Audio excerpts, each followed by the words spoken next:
it's my duty, I guess, or responsibility as the shop owner to understand when something could, take a pain point away. Squeegee Ink Podcast Season 2. This podcast is sponsored by Blind Maggot, Magna Colours, Screenprint World, Target Transfers, and Adobe Creative Suite.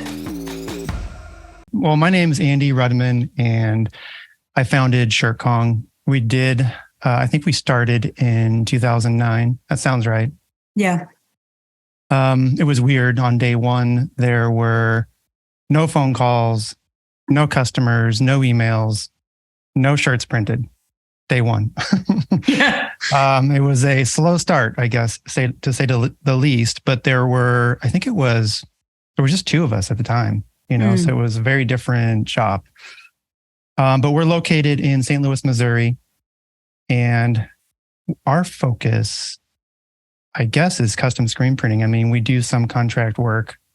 Some of our biggest clients are brands, like local brands, and then some larger brands, but those aren't really contract customers. They're more like a hybrid, because we work every day with them. And so the pricing isn't like contract, it's a hybrid pricing system. Yeah. I'm kind of getting that you're shunning the contract industry from listening to Shirt Show. Is that something that you're don't have any desire to be a part of? Do you think it's got a little bit toxic, or what's your view on working with those kind of brokers and things? Sure. I think that there are some great contractors out there, and that's maybe the hard part. And that's what you have to seek out and find, is those relationships that work. If it's unhealthy and you're not treated well as a company, and there isn't some sort of mutual understanding and respect, then I don't think it's going to work. And I think that you should, find somebody else. And there's definitely, there are definitely, companies out there to work with. And so we do, I don't know what the mix is percentage wise, but I would say a third of our work would probably fall under contract. Right. Yeah. But they don't seem to be forced. I don't know. There's these kind of artificial contract jobs that seem to be going around, but yours are just they've just gone into that kind of volume, but probably from the business that you're working with growing to that scale. So then they seem to be contract jobs that you're winning on the long-term basis. Is that right? You don't have to do this harsh bidding war with price. Oh, right. No, I would say that with all of the contractors we work with, our price is our price. I mean, I would say sometimes they approach us with a special project and request some sort of, hey, we've got this thing, and how can we make this work price-wise? Is there any room? And so, of course, we'll consider that. But generally, we'll receive an order and a PO, right? And that PO already has the pricing. They know the pricing. There's no negotiating on our pricing. And we're sort of weird.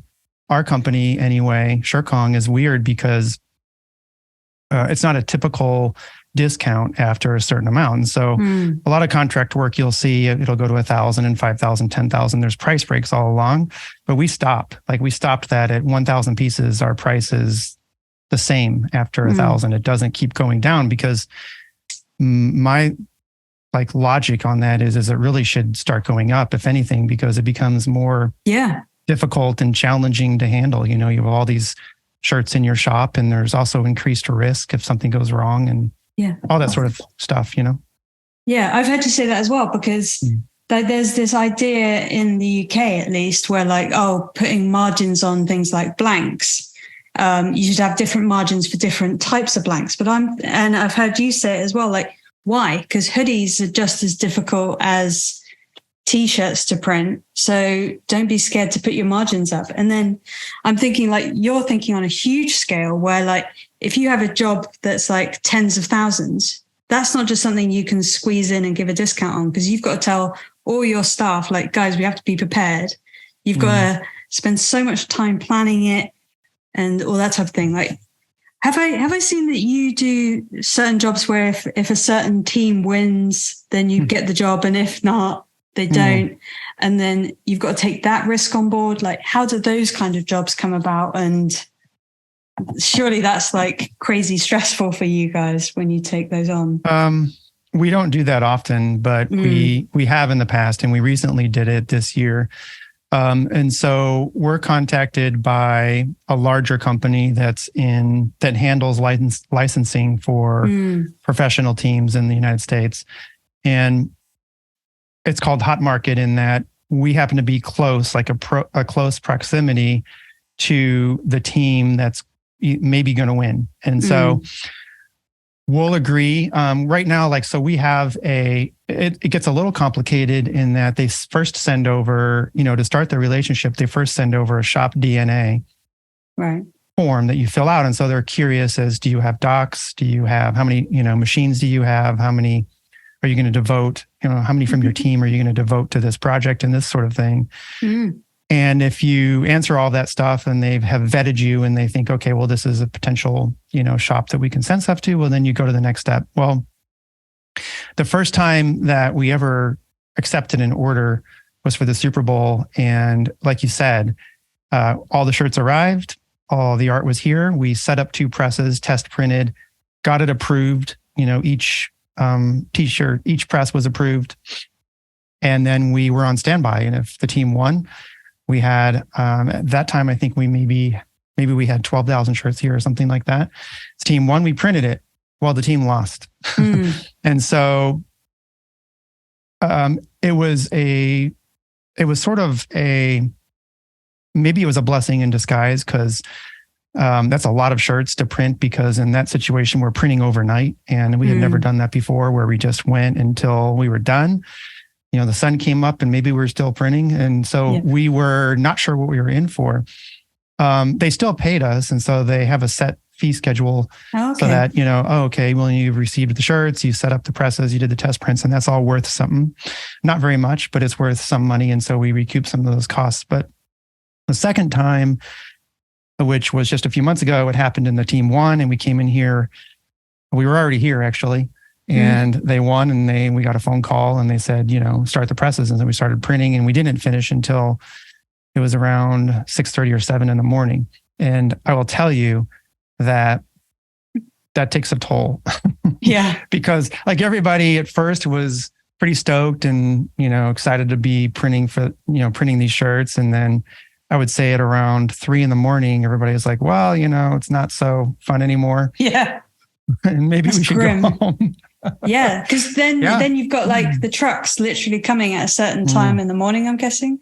Like, right, yeah. Yeah. On a micro scale, we've had that as well. Like, we had this job that we had to manually print 16,000 Christmas tree bags. And it's like scarred in my mind. And it was weeks of me manually printing, and the people were literally like at the door taking them off when they were just a horrible thing. But it is a big payday as well. So if you're thinking about it on a business level, every t-shirt that goes out is a few more dollars. So it's tricky, isn't it? But you did take the gamble for the second time, which is interesting. Yeah. Yeah, because we always wanted to have that experience, So it happens to be that time of the year is a slow month. It was in late January, early February. And so it sort of worked. And we wanted just to do it once.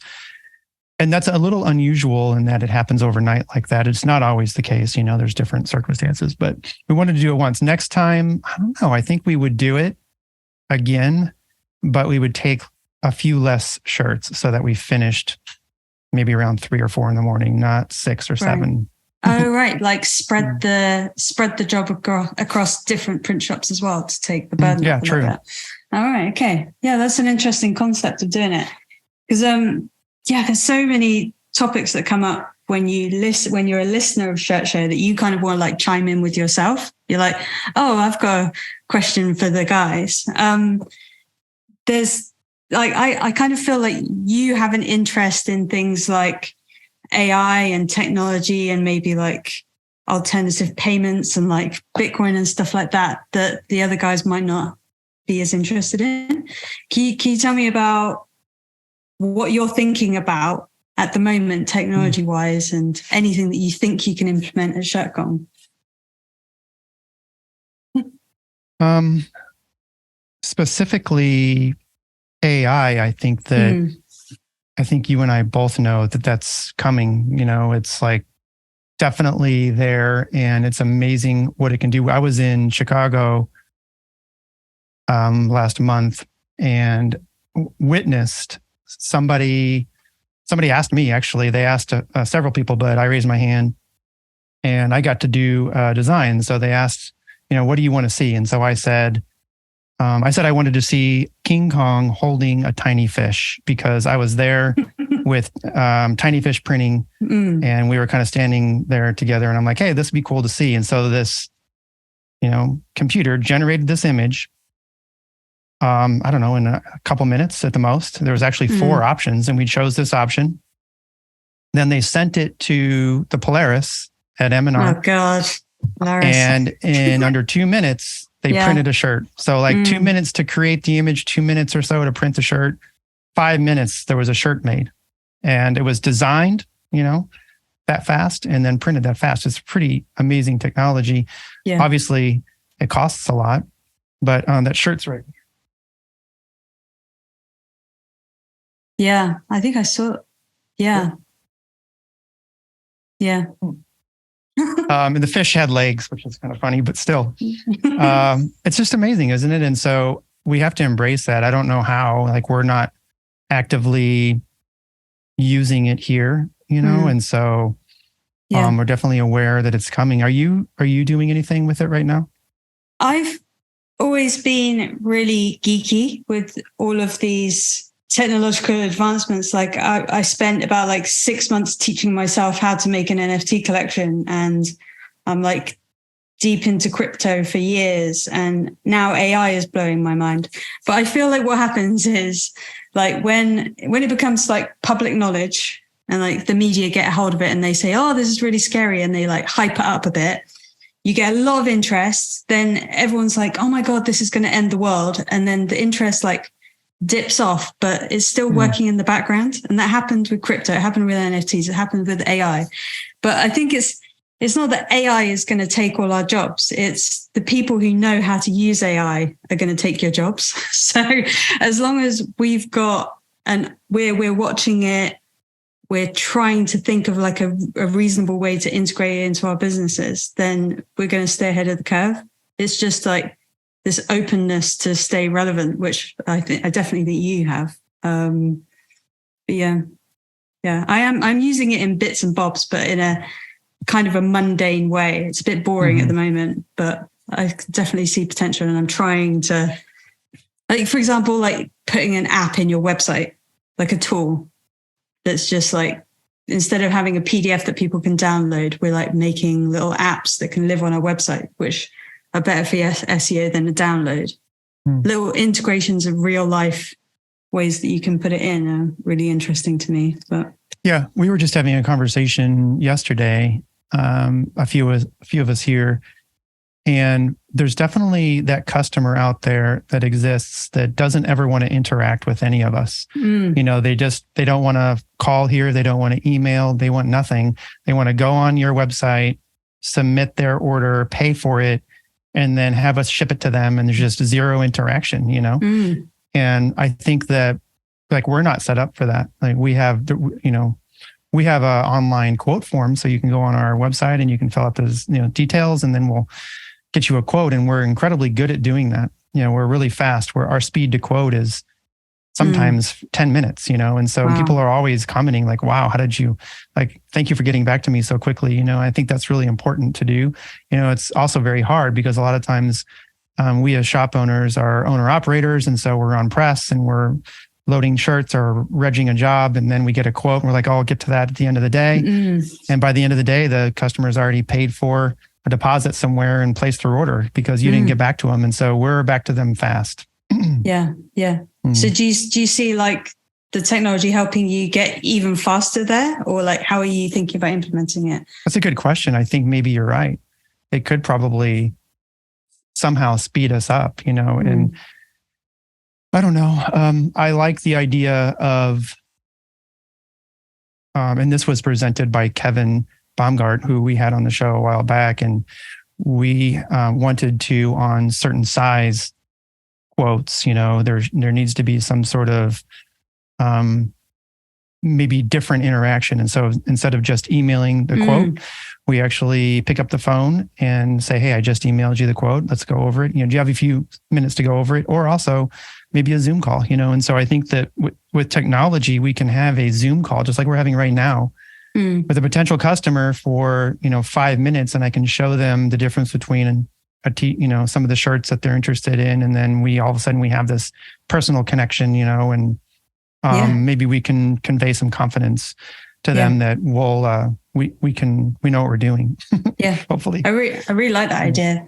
There's this other huge topic, which is around staffing. And I haven't experienced this on the scale that you have, but there seems to be a trend. Like now we're getting to the point where they're not even like millennials being employed. They're like the next generation. They're like Gen Z people. And they have a whole different attitude to like how they want their job life, their work life to be. Like, are you experiencing that at ShirtCon? And like, how are you having to just say like, you have to fit in the culture that we've made over the last how many decades? Or are you thinking like, shit, we have to adapt to this new like type of employee? Like, how are you finding that experience?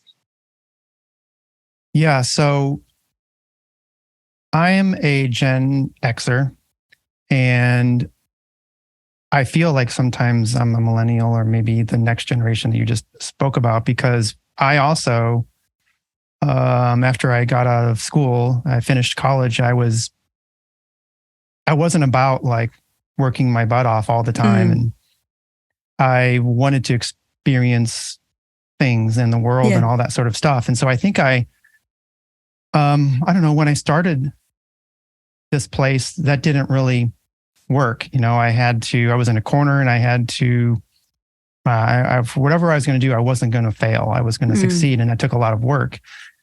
I guess I say all that because I kind of identify, or I can relate to that attitude of, wait, like life is about experiences, and sure, part of that experience is your career and what you do every day for work. I think that's important.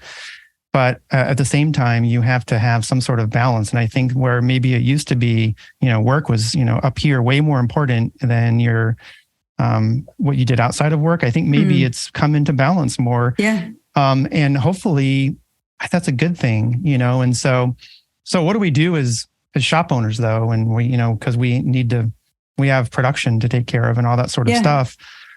I think that we just have to create an environment that's fun, that is rewarding, and that it isn't like they dread coming in here to work and, they just can't wait. They're like looking at the clock, trying to run out the clock till they can leave and go home. And I'm sure there's going to be some days, I'm not going to pretend that, it's like going to be fun every day here or anything like that. I understand, but I don't know. I have a mix of ages, of people here, and all of them impress me. They're definitely out there, people, millennials, and also younger people that understand that, hey, I have to work, and they are, I don't know. It seems like I guess here at ShirtCon, like we don't have a huge problem with it. Okay. Really. So yet, Yeah. If that makes sense. Okay. No, it does. It does make sense, because probably you just came at it in a different way to other shop owners from the beginning, because that life's to be experienced and stuff. Do you think that's from like growing up when I was a kid, the only media we got was television. We all got the same entertainment and nothing was showing us anything. It was like an artificial studio setup that we were watching. That's the only media we got. It was just entertainment. Then you work, then you come home, then you watch the television. That was the cycle. But now people are seeing like media as like, oh, everyone's going on adventures, everyone's going on holidays, everyone's being their own boss. And like it's opened their minds up to all these things that we didn't know about. We didn't know there were all those opportunities.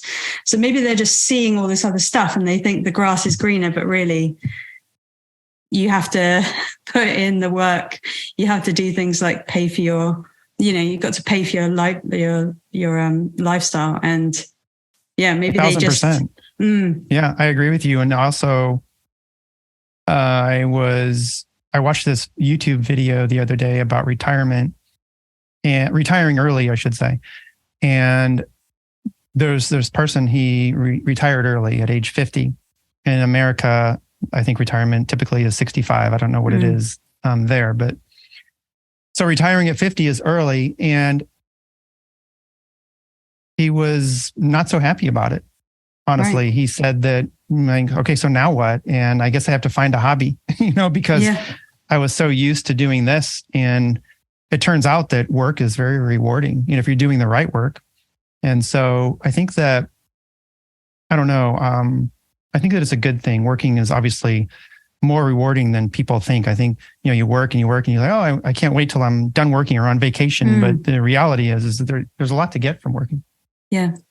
I can't sit still, but I don't know about you. If you've got a day off and you're just like thinking all the things that you could be just like improving in your shop and all the ideas that you've got. I think there's two different people. There's people who just kind of want the more relaxed life, and they've hit a certain level of income and they're happy and they're satisfied with it. And all they want to do at the end of the day is like play video games and watch TV, and there's nothing wrong with it because they're still doing really good work. And there's the other people who are just like restless and on the edge all the time, and we just can't get off the wheel. I'm not saying it's the better side to be on because it's knackering, but I also just wanted to point out how much I like your social media accounts, because you've got two very distinct ones, haven't you? You've got like the Andy Rudman one, and then you got the ShirtCon one. And I actually gravitate towards more of your personal one because it's more about like videography and there's like more of an art to it. Like, is that a passion that you like, have you just like built, like, is that something you'd go into if you weren't a screen printer? Would you go into like kind of like that kind of creative outlet for yourself? Probably. I mean, I like telling a story, and what's more fun for me is editing, not so much shooting the videos. I love editing the videos. I haven't, I should post way more on my personal and also for the business, but I don't know. Instagram has changed, as you know, and I don't have the passion I once did for it as far as like social media, but with regards to making videos and things and video content, I love doing that. And I do some of that for my wife. She's an artist and I help her do that sort of thing. And so, I mean, I think that I wonder if I think that's accurate. Yeah. If I wasn't printing shirts every day, I would love to be making videos. Yeah. You definitely have a natural patience for it that a lot of people don't have. Like, people are just like trying to churn out media and throw it out, and then it's just like pointless. But you seem to be sitting back and taking your time and seeing they're like little Sundance videos, like they're little artistic pieces, which I thought was thank you, an interesting perspective. Like, some people might not have known that about what you do. Yeah, it's really interesting. Can we talk quite like basic screen print ideas? Can you tell me about the choices that you've made on like what type of inks that you use in the studio? Because you definitely hear loads of different perspectives every single week on like why people are like water-based camp and plastel camp, and like why have you chosen to go the route that you have? I didn't know water-based existed when I started. All I knew was plastisol, and so I started with that and learned how to use that. It was a pretty dominant, popular ink system in where we are here in America. I think that I did go to water-based camp at Maylab last year, and we're also going again this year because I like learning about it and seeing how, like, well, can I bring this in my shop? And if so, how hard is it? That sort of stuff. Most of our customers don't request it. But that's not to say that if I started to offer it, people wouldn't seek us out and find us. But, is that what, are you a plastisol shop or are you water-based? I don't know. I've got so many systems. I've got like 3 different walls and they've got 3 different setups. I think the first one I'd go for is a plaster for like my own brand. That's what we print the majority of, and I find it easy. And I actually don't really buy into like the ethical choice of water-based as much as people are trying to push on me. So I think I'm a plastisol, but it's like a 60-40 kind of split. I just like experimenting with stuff like you probably do. I just saw somebody experimenting with algae ink. So like, I guess vegan, it would be considered in that it's just organic, you know what I'm saying? But it's not like ready for purchase or anything or even close, but I saw somebody was trying to make it work. We'll see. Yeah, but there's like the ink manufacturer that I work with quite a lot is like International Coatings, and they produce like a plastic-free plaster ink. And then they're doing like water-based inks are becoming more plastic-based. So it's like everything's merging into each other anyway, as the two like technologies are just trying to borrow the best bits off each other. So I don't know. Yeah, I don't know. Are you going to have some algae prints going on in a little workshop for your crew or something? Yeah, maybe. We'll have to see. It sounds interesting for sure. Yeah. But like, how do you encourage your staff to like experiment with stuff and like grow on their techniques? Is it something that you like put like aside and you're going, right, this afternoon is for you guys to develop your skills, or are they bringing ideas to the table and saying like, oh, I'd like to try this ink candy, I saw it on this channel or something? At the moment, there is no dedicated R&D person or team or even or any kind of schedule. You know, we don't have that. I wish. I mean, that sounds like, you know, it seems like every shop should have that, but we just don't. Yeah.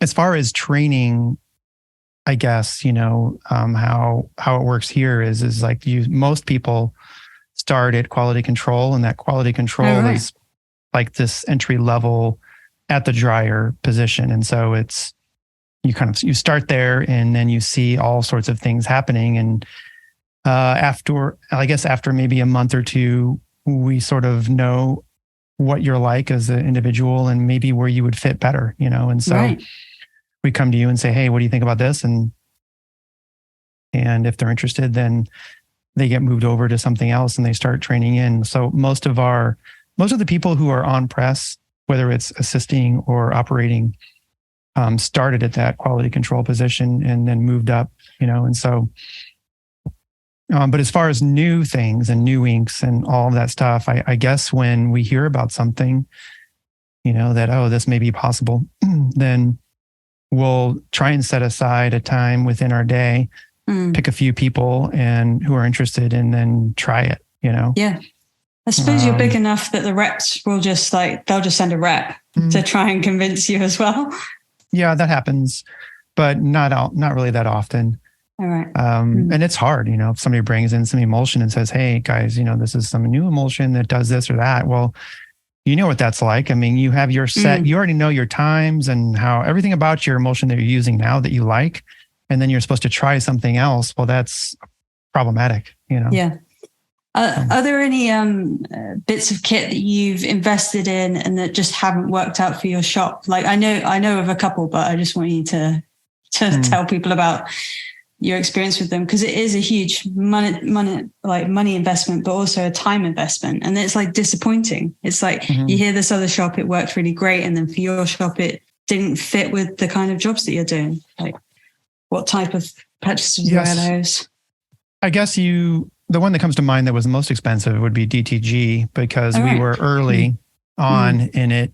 And we thought that, you know, if we got this DTG machine, that it would be perfect for, let's say, a reorder or a fix. Like if we were printing 100 shirts and then 3 got damaged somehow, misprinted, well, then we could just order the 3 more shirts and then put it on our DTG and they would look like the screen printing, you know? And so obviously that's not how it works.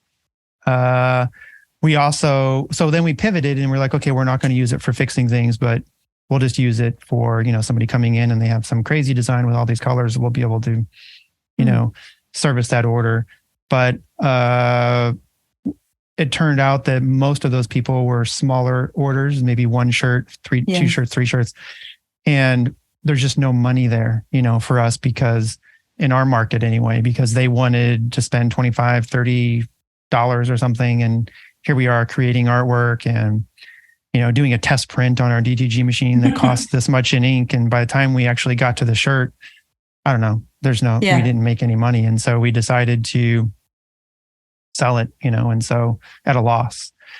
But, I think that's important. I think that if you are in business, and I think it's good to take a risk and go for stuff, right? And try a new technology and try and see if something will fit and work. And then also have the ability to recognize when it's not working and try and adjust maybe and see if you can, try and make it work. And if not, then move on, do something else. But a part of that is like some people go, oh, DTF is the future. And then they advertise it loads. And then they say if it isn't working for them, then they don't want to sell it because they've kind of told everyone that this is the future and this is the best next thing. And then they'll be embarrassed to let it go. And then it can that kind of thing can drag you under a little bit. And you're like, do you want to die on that hill with technology that didn't work for your very specific circumstance? So it's good that you've obviously like been in business long enough to know to be confident enough to just drop things when they're not working for you. I don't get embarrassed like that. Like you said, I can see that though. And you're like, I just say like, we were wrong. This technology sucks. We're moving on. Or we couldn't make it work and we're really good at this other thing. And so we just go, in that direction. Yeah. I've also heard you say something quite interesting, which was like what worked for you in the beginning, like in 2009 that you said, wouldn't work for you again if you started a print shop now. But do you think things like how would you, if you literally had nothing right now, just a garage again, and then you just dropped Andy in there now in 2023, like what would you do to be profitable as quickly as possible? Yeah, I think it's true. And that's not just for us. I think for a lot of businesses, the blueprint that worked back then isn't the same, blueprint that would work now. And so what would I do? How would I restart now? Boy, it's giving me a little bit of anxiety because it's horrible, isn't it? Oh my gosh, starting over. But honestly, I think that I would probably stay smaller. And when I had this, bigger isn't better necessarily. And not that we're really big, because we're not, you're a comfy size there. You're like established we're a comfy size. That's a good way to put it. Comfy for us. Yeah. But I think I would stay smaller. I think I wouldn't have expanded into this extra space and bought additional equipment. I would have just been really, just a smaller, tighter company at this point in my life, now that I'm a little older and all that sort of stuff, because back then it just didn't matter as much. Okay. I guess. I don't know. Does that make sense? I think so. Yeah.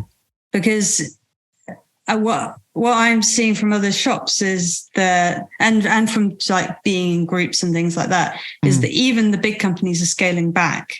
So you're like, why are they scaling back? And then even if you look outside our industry, you're seeing like all of the telecoms. It's a big news in the UK at the moment. Like all of the telecoms companies are like just shedding people.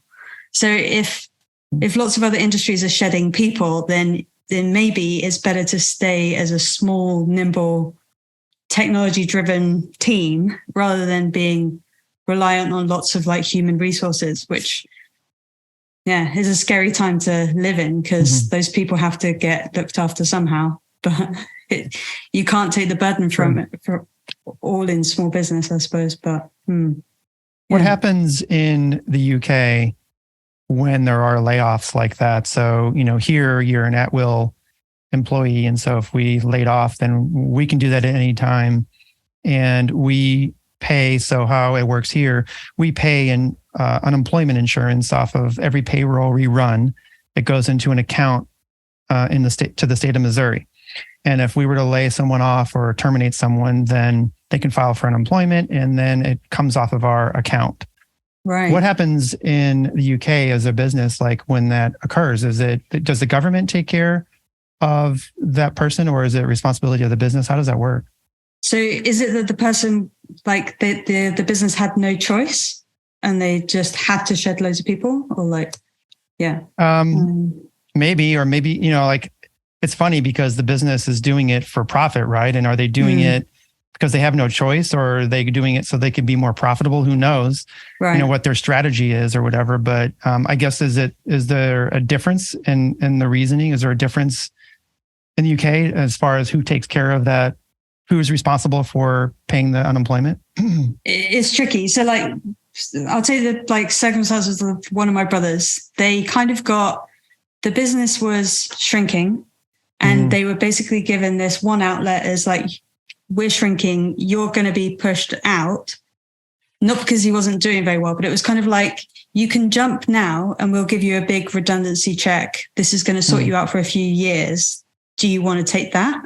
Or do you want to like see what happens to the business, see if we fail, and then you'll just get cut off in a much more severe way? Yeah, we do have, basic minimum payments that you can get from the government as like redundancy pay, but it's like not enough for anyone. No one's factored that in. No one can live off that. Right. So yeah, I think the government will support you to some extent, but you also have to prove to them that you're looking for jobs, and right. It's very, very bleak. But I don't think it comes out of the purse of the insurance of the businesses at all. I think the bit is the government's, is literally just you and the government. Then the business can get rid of you and terminate you. It's just like what your contract says is like how safe that is. Yeah. Interesting. I think you never know. Big business might be like, oh no, she's got it all wrong. There must be some like hole in there somewhere. But I've also like been thinking about something you said in one of your episodes recently. It was about like, have you heard of this kind of thing happening in certain countries where they give people a basic minimum like wage to live off, regardless of like their employment status and everything like that? So it's more of like a socialist idea where people can like almost like live without having to work. And then if they want to supplement their lifestyle and actually want to intend to work and add value, they can if they want. Like I've heard you talk about like socialism. Like, can you expand on that a little bit?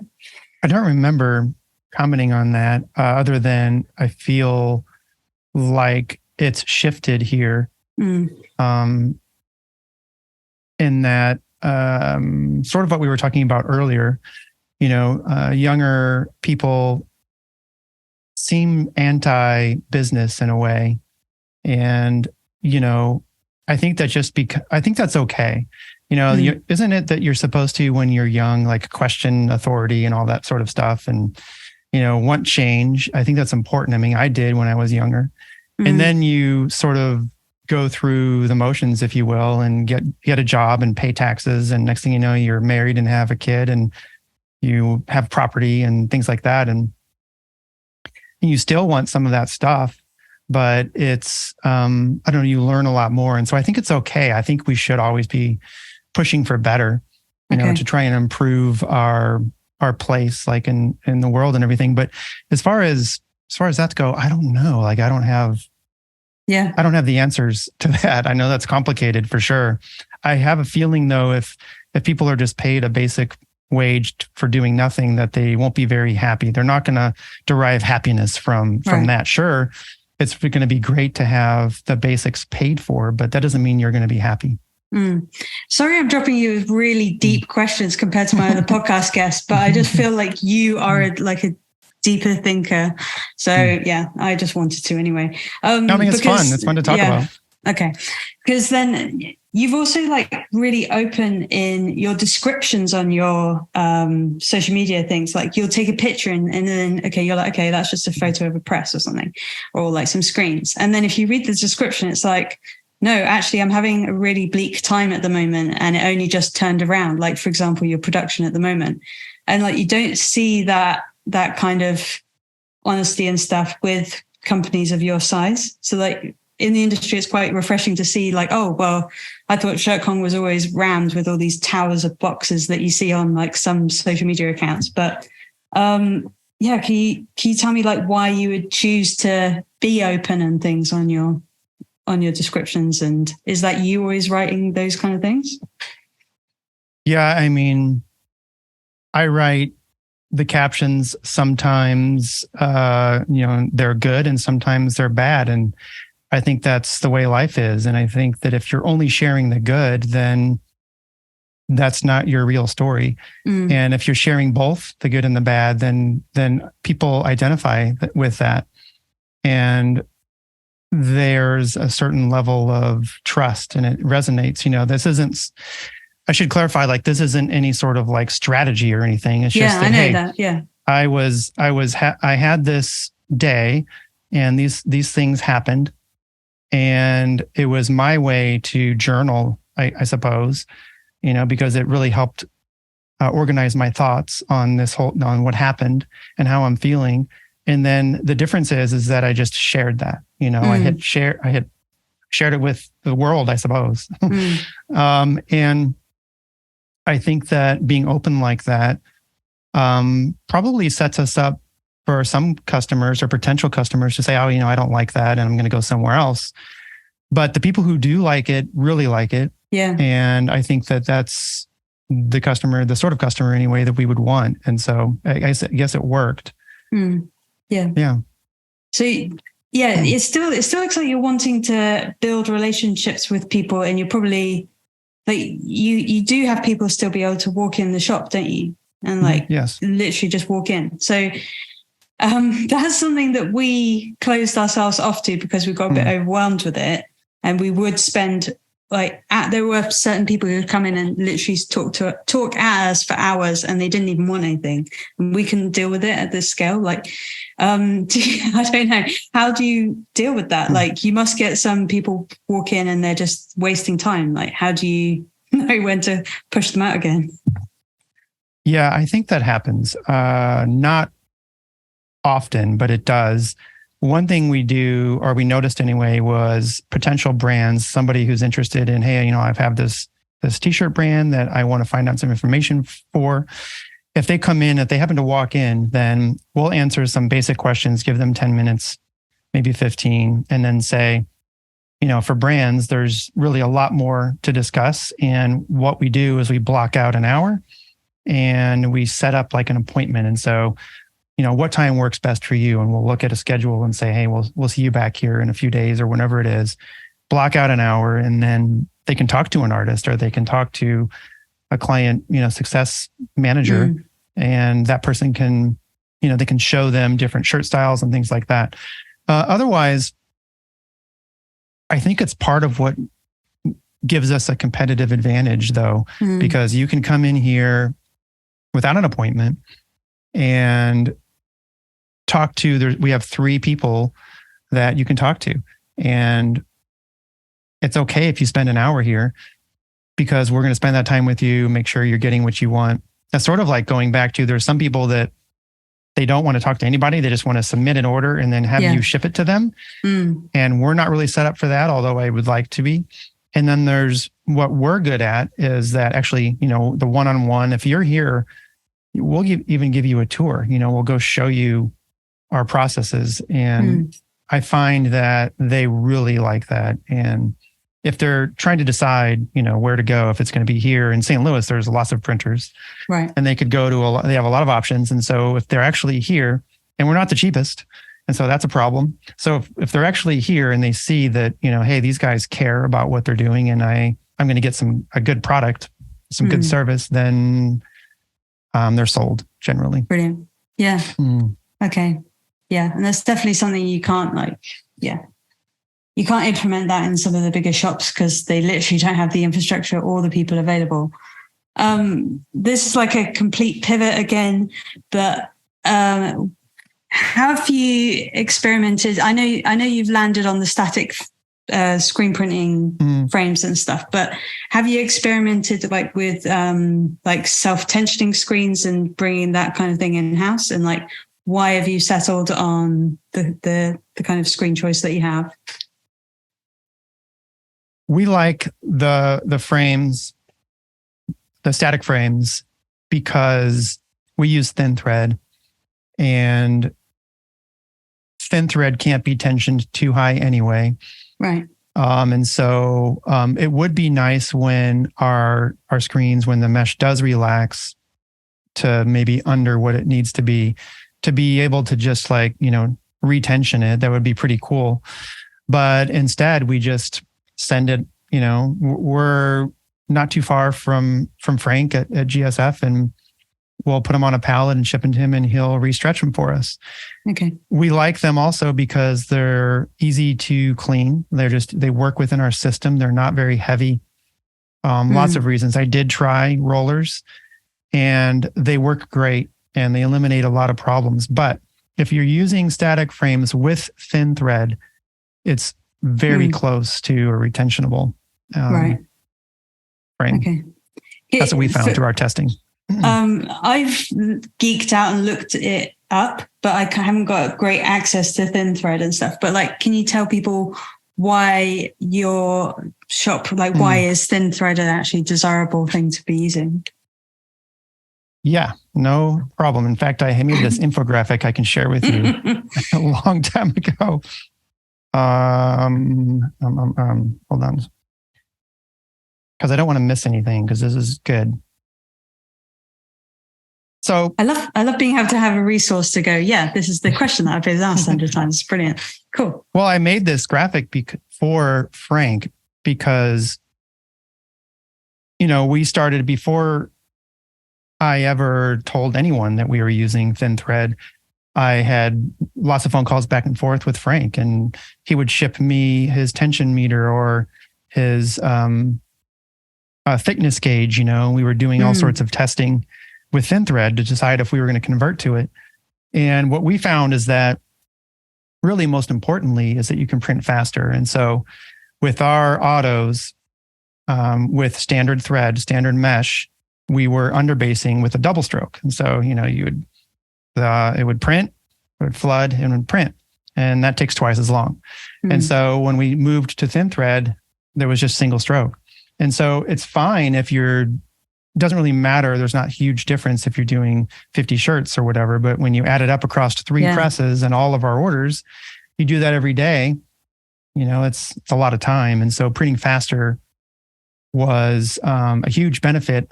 And also your ROI. I mean, if thin thread costs more, you already make it up easily, probably off your first job, just because you're printing faster. Right. Printing with less pressure.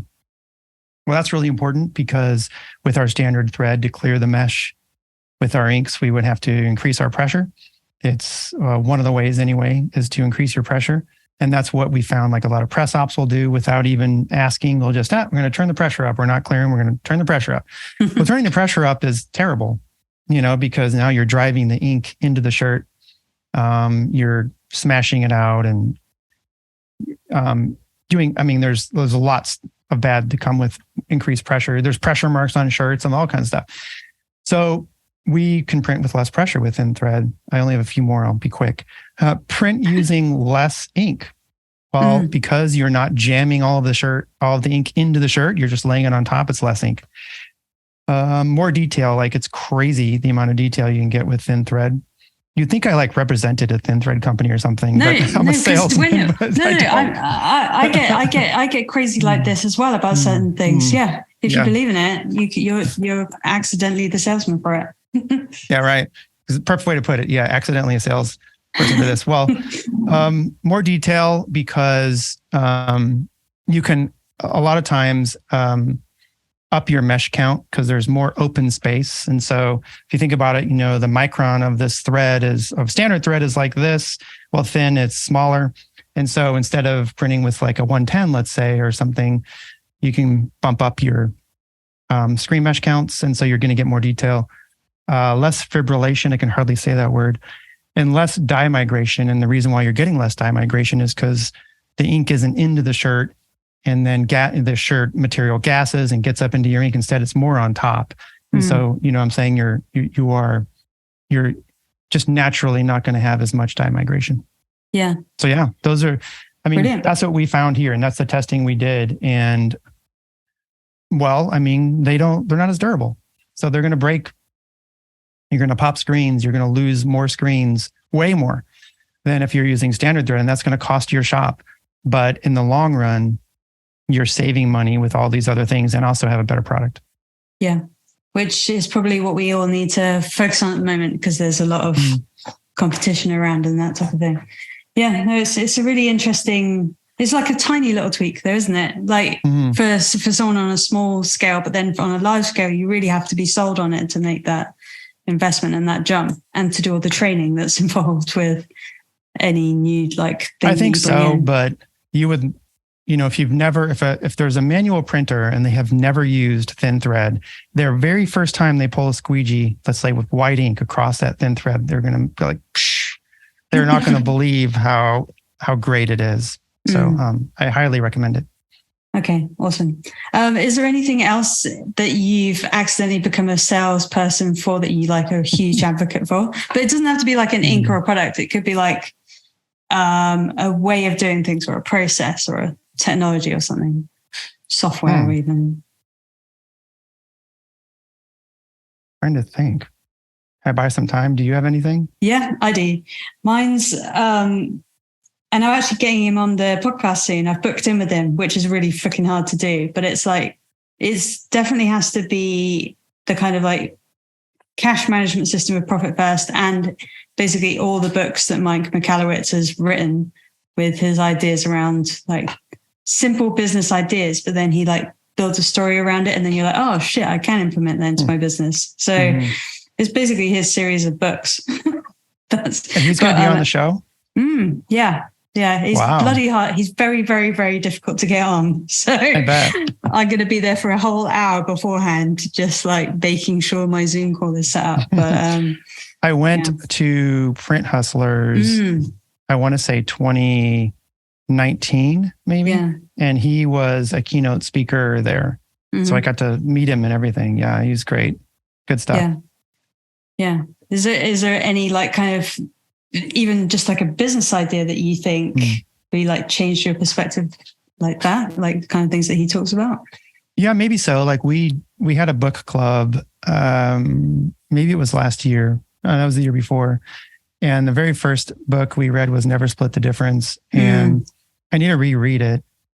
Ryan Moore, I think, reads it every year, like once. Yeah. And I think that's probably a really good idea because it helps. I use it all the time.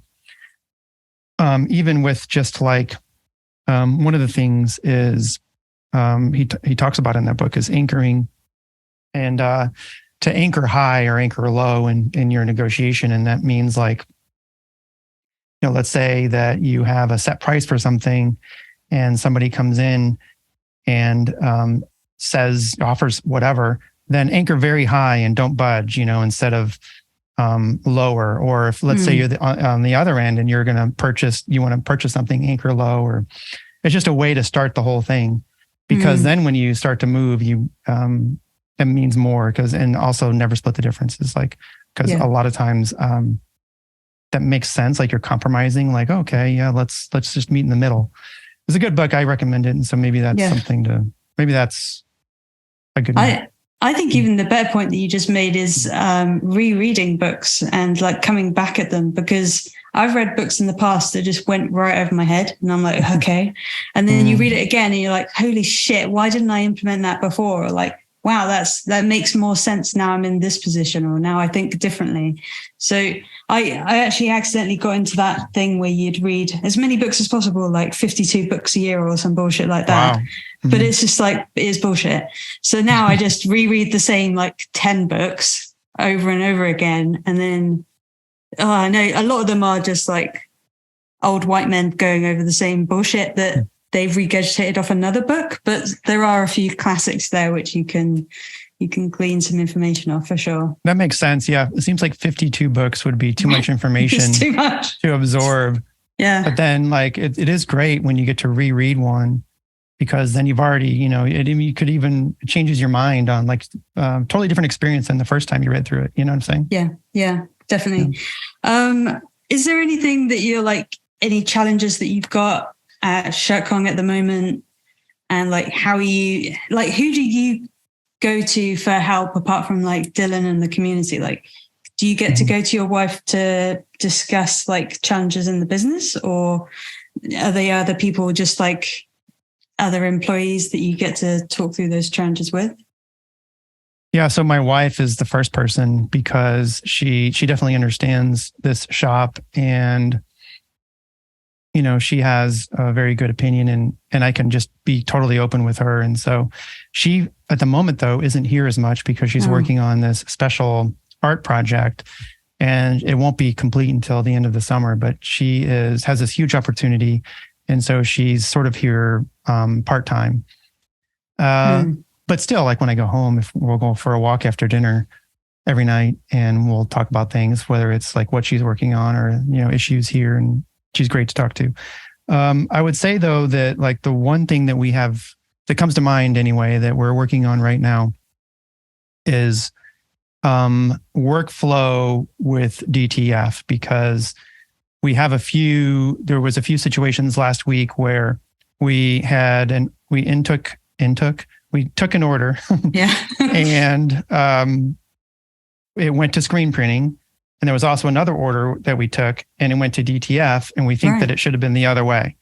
So like, when do you decide to go to screen printing and when do you decide to go to DTF? So what happened on one of them is that it qualified for a DTF because there was a lot of colors, but then it grew to 200 and something, 40 shirts. And we had ended up ordering DTF. And so is that faster than if we were to have screen printed it? And so those are the questions we're trying to ask, wait, so we don't really have a true workflow sheet that is easy to understand for like the front, the people who are selling the stuff, so they just know right away, like, okay, well, if it is this, then it's going to be DTF, or if it is this, then it is going to screen print. And so that's one of the problems we're working on right now. And we're going to try and solve and find a solution anyway this week so that we can make this infographic for that. Yeah. That's where like AI really helps out, because otherwise you'd have to be like a bloody programmer to figure that out. But now there's technology which is like, write me an app that helps me figure this out. So then the guys in the sales room, I guess, like are inputting how many colors are in the image, how many shirts are in the order. But surely the profit margins on screen print are much, much higher than DTF. So isn't it like your idea to just try and push as much through screen print because you're making more margins on it? Because DTF's always been a very expensive option here. Well, that's just it, is that, so if we were to sell that 200 piece order, for example, I think it was probably would have printed in 8 or 9 colors. So that would have gone to our 14 color press. There's 3 people that work on that press, at one time. They work in teams, and, we would have had to make 8 or 9 screens. What are the costs of, regging it, setting it up, tearing it down, washing those screens, compared to just ordering this film? And then right behind me here, I don't know if you can see, I have 3 shuttle transfer presses. And which is cheaper? You know what I'm saying? So, or I shouldn't say cheaper, which is more profitable? Yeah. And that's what we're trying to just really to determine, and so we can decide like which one should we do? Because right now we're not exactly sure. Okay. All right. Because there's a situation happening in the UK, because it's obviously like quite a small country. We've actually been oversaturated with DTF machines. Really? So, so a lot of the print shops were sold on this, like, oh, you have to have your own DTF machine. And then anything that's surplus to your requirements of like in-house printing, you can always sell to other printers. And it's like, no, you can't. We've already it's just no one wants it. You've already reached saturation with basic cast DTF. So like there's still a place for ultra color and super color because they are different. They're like hybrid and they're better and they're more trusted. But yeah, there's people who are sitting on very, very expensive DTF machines that they're not running enough. So they're clogging up and they got in too early thinking it was the next big gold mine, but no one needs it. No one wants it. And they're shitting it basically. We don't have an actual DTF machine. We order ours. Yeah, that's why that seems like a reasonable decision. Like, were you on the cusp of thinking you wanted a DTF in the house? No, only because of shout out to Steven at Campus Ink. I saw his struggles and I'm like, wait, I don't think I'm prepared for that sort of headache. And we shouldn't do that. Instead, it's just as easy. It's more expensive, but it's easy to order it in and let those people who are sort of like you said, if they're running it all day, maybe it works, better for them and they understand their machines. I don't want to have a machine that I'm trying to fix. That's for sure. And so we just order it in for now. And, I don't love it. Like I love screen printing at all. It's not even close. Like I am at my soul, I like screen printing, but I think that it's my duty, I guess, or responsibility as the shop owner to understand when something could, take a pain point away. So like if we have, 50 shirts and they're 8 color or whatever, is it just better to keep it off press and go over here and do this easy process and then run other shirts on that press? You know what I'm saying? And so I'm trying to make the right decisions there. Yeah. There's only like one circumstance there where I can see it like coming up as like a real issue and you'd be like, let's screen print it instead, would be like if somebody's been with you for years and they've always got screen printed shirts and they love that. And then somebody else makes the decision and goes, oh, let's put DTF on those because it makes sense because of this order. And then they get the DTF and they're like, oh shit. Because it isn't the same. So it's not. At the same time, so we're doing a lot of Pride shirts right now. And that's perfect. Isn't it perfect? Because there's so many colors and we had an order come through that was for 50 some pieces. And we're like, wait, so there are too many colors. You have to order 100. They didn't want to order 100 because this was an existing customer that is used to screen print. And like, well, we don't want to order 100. Okay, well, there's this other process where all you have to do, like if you're ordering, 55, we can do it for you and it will look the same, feel slightly different. And they went with DTF.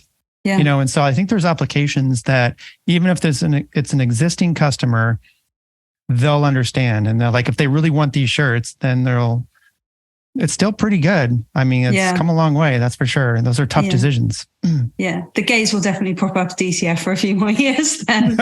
I know what you mean.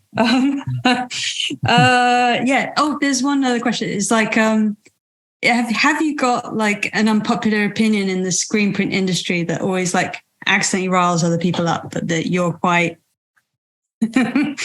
headstrong about?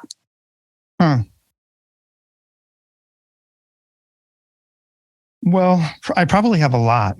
For me to pick one, though. You can give me a few. I think one of them may be that equipment.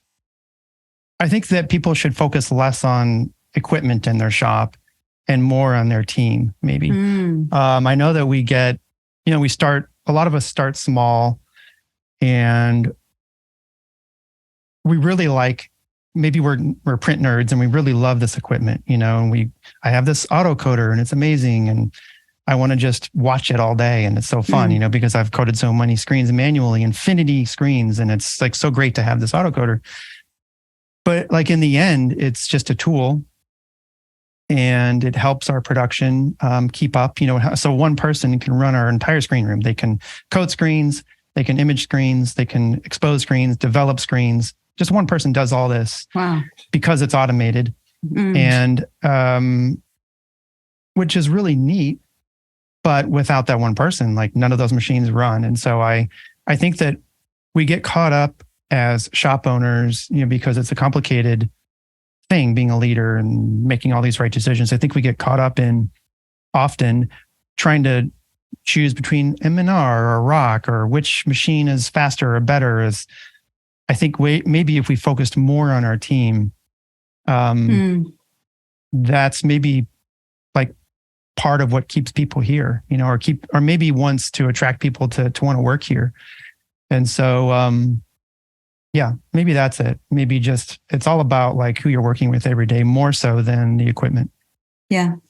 Do you think that people in like the groups, like the Discord, not even just your Discord, but in lots of different groups and channels and things, that people who don't have all the latest kit or are at a certain size, their opinion isn't taken like as seriously as like a big shop owner, for example. So that's probably why people with a smaller scale think like, oh, I need all this kit to be taken seriously and to like actually communicate with your peers. So it's a bit tricky, isn't it? It's like, I guess you're right. It could be that part. Some of it could be that, but I don't know.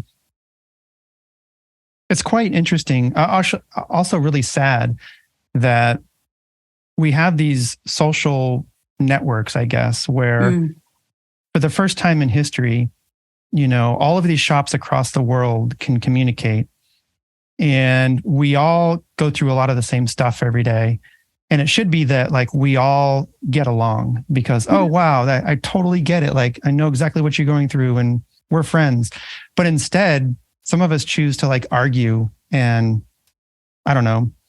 It amazes me that somebody would, even if you're a larger shop, or I guess not necessarily larger, but more experienced shop, you've been doing it longer, that you wouldn't want to share, you know, some of that information with somebody across the world, or even in your own state or something, you know, that you would be rude. It's just not who I am as a person. I think that, it's true that we're in competition when you're in business. It's you're competitive.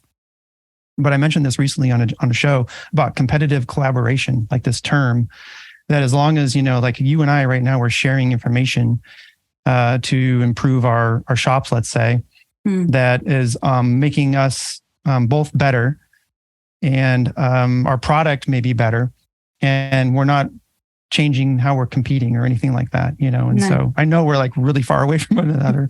I know, but I get it. Yeah. I just, do you know what I really want? I really want this feature on the groups where your name is not there and it's like anonymous, because then you wouldn't get like all the kind of instant disregard for when like you want to put in a comment and then everyone goes, oh, well, she doesn't know shit, you know? Or like you could just be saying something like very mediocre, and then you just like, no one cares. So it's not even that you get blanked. It's like a total disregard. So if there was like an anonymous, that you didn't have your profile name and stuff, then those groups stay, they start large and then they get smaller and smaller, and then it's just the same group again. So it's like tricky, but it's to do with the apps, and that it's their responsibility really to have like that feature that you could just opt in with. It's just something I just noticed, but yeah, don't worry. Because you do get, it's like, why are there, because is your wife to do with the print mafia women and stuff? Is that right? Yeah. She is. She doesn't do it as much right now just because she's so focused on her art, but she does like, I think there was like a couple of weeks ago, there was a Zoom call where they all joined in and talked about stuff going on. But yeah, she's part of that.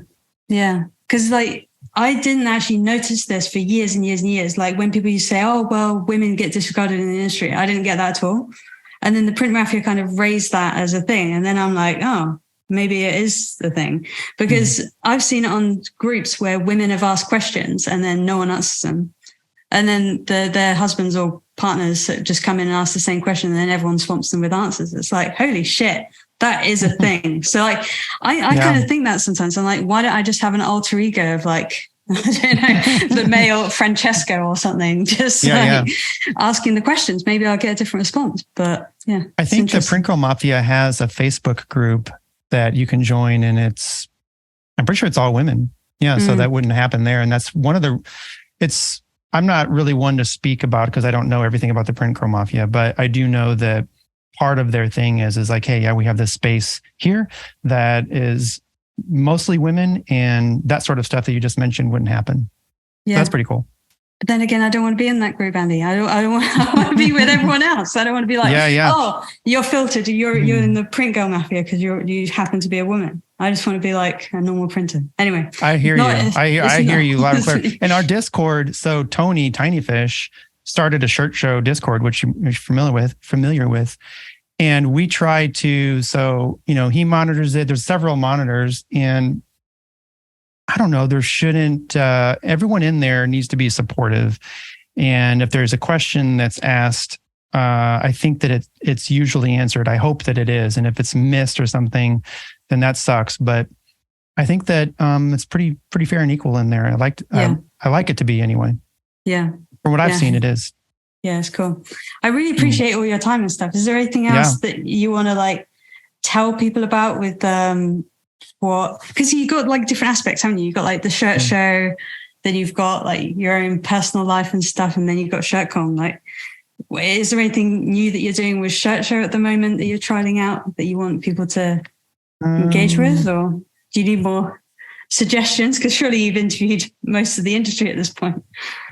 I don't think so. I do know that our production manager here, Kyle, his wife is in Scotland. She actually flew to England and she was there for like 4 or 5 days. And then now she's in Scotland or something. I want to eventually make it there. I've never been to Europe. Really? That's terrible. I need to get over there. I'm going to get a passport here in the next month or so. And it'll be so fun to go and tour some of the, different shops and while I'm over there and who I've actually even met through the podcast and things like that. So soon. Definitely. Well, I'd love to host you in my tiny little studio. I'd love to check it out. Yeah. You can see what else we've been doing. We're not really talking about our other business at the moment, but I can show you the other things that we're up to as well. That'd be really cool. Deal. Yeah. Thank you so much for your time. I feel like I've been bombarding you, but hey, you can take it and it doesn't matter, does it? It was fun. Yeah. I hope you have a nice day and everything prints well and works well for you. Thank you. You too. Okay. Cheers. Bye, Annie. Bye.